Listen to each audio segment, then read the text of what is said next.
Khilgaon ideal কলেজের online class একাদশ ও দ্বাদশ শ্রেণী ফিনান্স ও ব্যাংকিং প্রথম পত্র।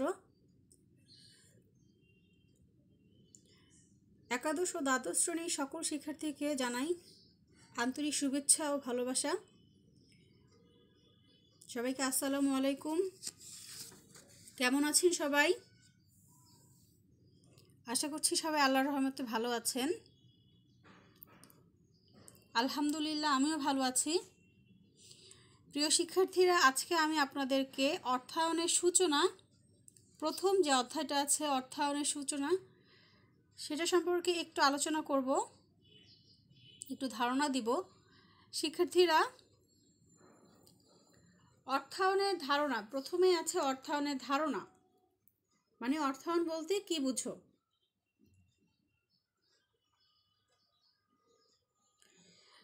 আচ্ছা, অর্থায়ন মূলত কি?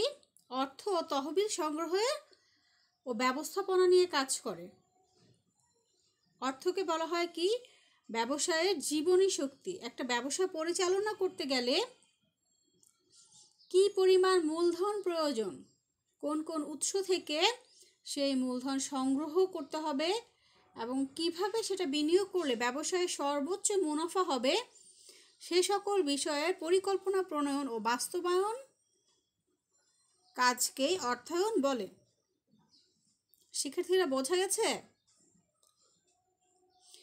মানে ব্যবসা পরিচালনা করতে কি পরিমাণ মূলধন, কোন কোন উৎস থেকে সংগ্রহ করলে এবং কিভাবে বিনিয়োগ করলে ব্যবসায়ের মুনাফা সবচেয়ে বেশি হবে, সে সকল বিষয়ের পরিকল্পনা প্রণয়ন ও বাস্তবায়ন কাজকেই অর্থায়ন বলে। তাহলে অর্থায়ন বলতে আমরা কি বুঝি? অর্থের সংগ্রহ, ব্যবহার, সংরক্ষণ ও এর সংশ্লিষ্ট সামগ্রিক কার্যাবলীকে অর্থায়ন বলা হয়ে থাকে।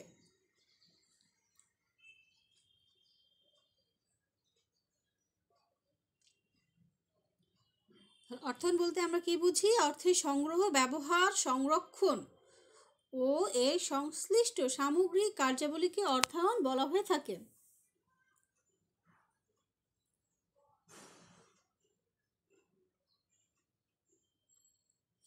শিক্ষার্থীরা, অর্থায়ন যে শুধুমাত্র ব্যবসা প্রতিষ্ঠানের ক্ষেত্রে হয়ে থাকে তা কিন্তু নয়।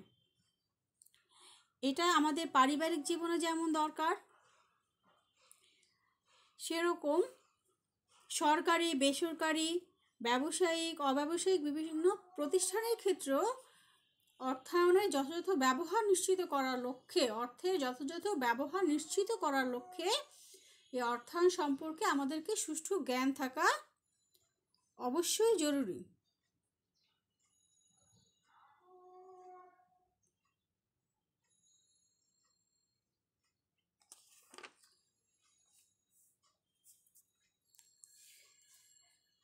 শিক্ষার্থীরা, লক্ষ্য করো, অর্থায়নের যে স্বরূপ আছে, মানে অর্থায়ন কোন কোন ক্ষেত্রে ব্যবহার হয়ে থাকে, ঠিক আছে, এর পরিধিটা কীরকম? অর্থায়নের পরিধি বা ক্ষেত্র অত্যন্ত ব্যাপক। আমাদের ব্যক্তিগত, পারিবারিক, সামাজিক, রাষ্ট্রীয় এবং এর সাথে জড়িত সকল ধরনের প্রতিষ্ঠানের কাজকর্মে অর্থায়ন প্রত্যক্ষভাবে গুরুত্বপূর্ণ ভূমিকা পালন করে থাকে। অর্থায়ন প্রক্রিয়া একটি প্রতিষ্ঠানের জন্য যেমন গুরুত্বপূর্ণ, তেমনি অব্যবসায়ী যে প্রতিষ্ঠানগুলো রয়েছে সেখানেও অর্থায়নের গুরুত্ব অপরিসীম। প্রত্যেকটি প্রতিষ্ঠানে এক একটি অর্থায়ন প্রক্রিয়ার সাথে জড়িত।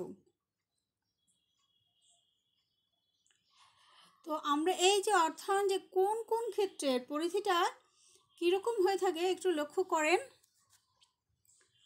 অর্থায়নের স্বরূপ বা ধরন, অর্থায়ন কোন কোন ক্ষেত্রে ব্যবহার করা হয়ে থাকে? পারিবারিক অর্থায়ন, সরকারি অর্থায়ন, ও ব্যবসায়ী প্রতিষ্ঠানের অর্থায়ন, ব্যবসায় অর্থায়ন।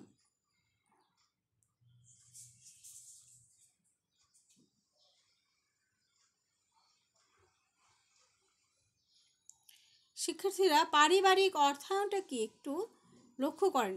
আমরা যে পারিবারিক অর্থায়ন হলো পরিবারের আয়ের উৎস ও পরিমাণ নির্ধারণ করা, অর্থাৎ পরিবারে যে আয় হয় সে আয় কিভাবে ব্যয় করলে পরিবারের সদস্যদের সর্বাঙ্গীন মঙ্গল হয় তা নির্ধারণ করা হলো পারিবারিক অর্থায়ন। পরিবারের আয়ের ও ব্যয়ের বিভিন্ন খাত রয়েছে। পরিবারের প্রয়োজনীয় অসংখ্য ব্যয়ের মধ্যে অগ্রাধিকারের ভিত্তিতে অধিক গুরুত্বপূর্ণ ব্যয়গুলো পূরণ করা হয়। মানে আমাদের যে দৈনন্দিন জীবন, একটা পারিবারিক জীবনে যে ব্যয়গুলো আছে তার মধ্যে কি সবার আগে বিবেচনা করতে হয় যে কোন ব্যয়গুলো সবচেয়ে বেশি গুরুত্বপূর্ণ, সেটা নির্ণয় করে আয়ের দিকে লক্ষ্য রেখে পরিবারের যে কর্তা আছে তিনি কি করেন, ব্যয়গুলো নির্ধারণ করে থাকেন। আর যদি কখনো দেখা যায় যে আমাদের এই আয়ের যতটুকু আয় হচ্ছে তার থেকে ব্যয় কিছুটা বেশি, তো এই ব্যয়গুলো কি আমাদেরকে পূরণ করতেই হবে। আমাদের যে দৈনন্দিন যে জীবিকা নির্বাহের জন্য কিছু ব্যয় আছে যেগুলো পূরণ করতে হবে, তখন তো আমরা ওগুলো কী করতে হবে, অর্থ না থাকলে তো বসে থাকা যাবে না, তাই না? আমাকে এর জন্য বিভিন্ন উৎস নির্ধারণ করতে হবে। তো পারিবারিক ক্ষেত্রে অর্থায়নের ক্ষেত্রে দেখা যায় যে আমরা কি করি, আমাদের এই প্রয়োজন মেটানোর জন্য আমরা বিভিন্ন আত্মীয় স্বজন বা পরিবার, পরিচিত ব্যক্তি, বন্ধুবান্ধব থেকে অর্থ ঋণ হিসেবে কি করে থাকি, সংগ্রহ করে থাকি। পারিবারিক অর্থায়নের নিয়মিত আয়ের সাথে সঙ্গতি রেখে নিয়মিত ব্যয়গুলো নির্ধারণ করতে হয়। আবার কখনো কখনো দেখা যায় যে স্থায়ী সম্পদ ক্রয়ের ক্ষেত্রেও আমরা কি বিভিন্ন আর্থিক প্রতিষ্ঠান যেমন ব্যাংক থেকে ঋণ নিয়ে থাকি। যেমন কি কী ধরনের এই ব্যয়গুলো কী ধরনের হয়ে থাকে শিক্ষার্থীরা, ব্যয়গুলো হয়ে থাকে কি, ধরেন একটা ফ্রিজ কিনবো, অথবা একটা গাড়ি কিনবো, অথবা টিভি কিনবো, বা একটা বাড়ি নির্মাণের ক্ষেত্রে আমরা কি এই ধরনের ঋণগুলো ব্যাংক থেকে নিয়ে থাকি।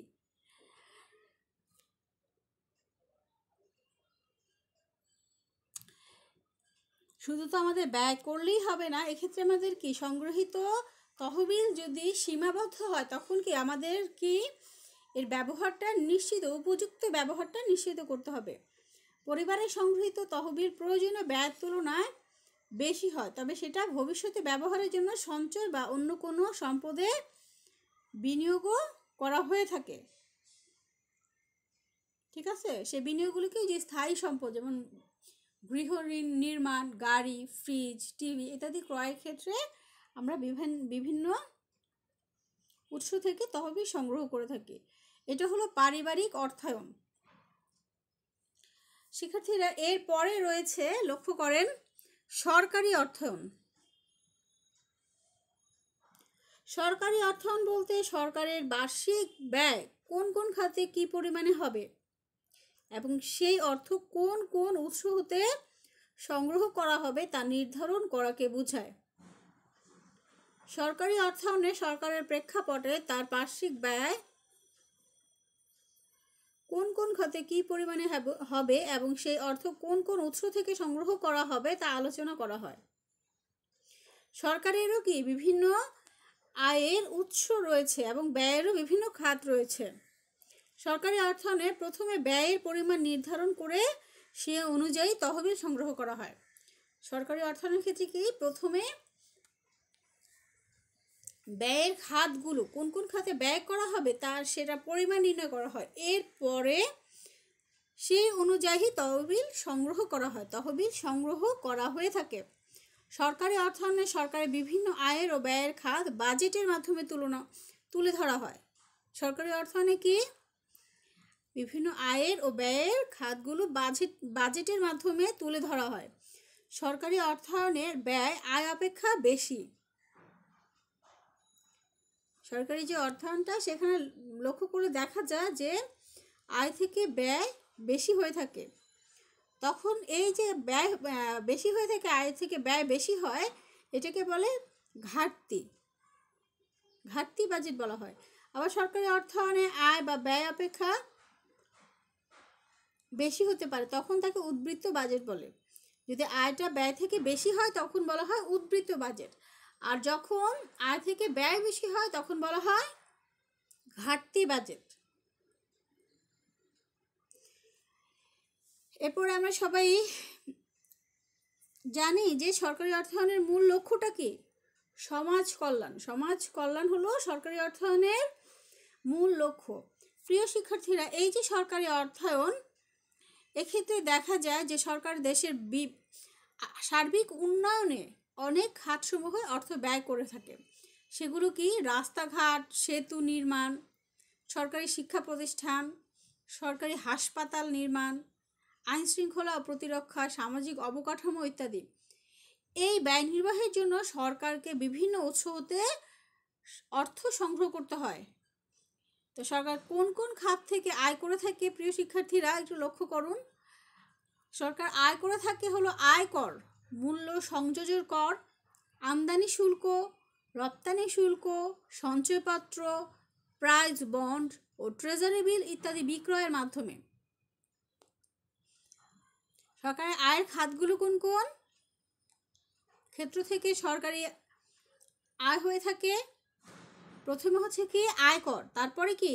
মূল্য সংযোজন কর, আমদানি শুল্ক, রপ্তানি শুল্ক, সঞ্চয়পত্র, প্রাইস বন্ড ও ট্রেজারি বিল বিক্রয়ের মাধ্যমে সরকার কি আয় করে থাকে। অনেক সময় সরকার বিভিন্ন উৎস হতে বৈদেশিক ঋণ গ্রহণ করে থাকে, যেমন কি এশীয় উন্নয়ন ব্যাংক বা এডিবি, বিশ্ব ব্যাংক, আন্তর্জাতিক মুদ্রা তহবিল বা IMF,